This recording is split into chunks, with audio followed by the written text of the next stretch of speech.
काम हो गई भाई बाबू। आज के दिन तो बर्दाश्त नहीं के होत।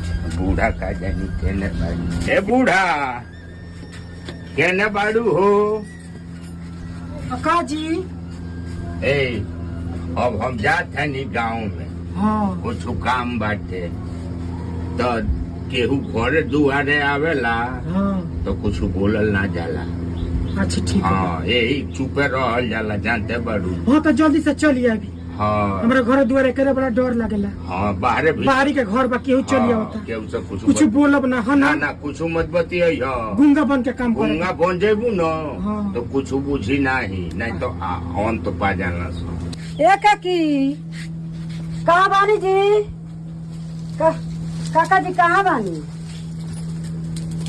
कोई सबक हो गई है जी। ए माई कहाँ गई बानी काका?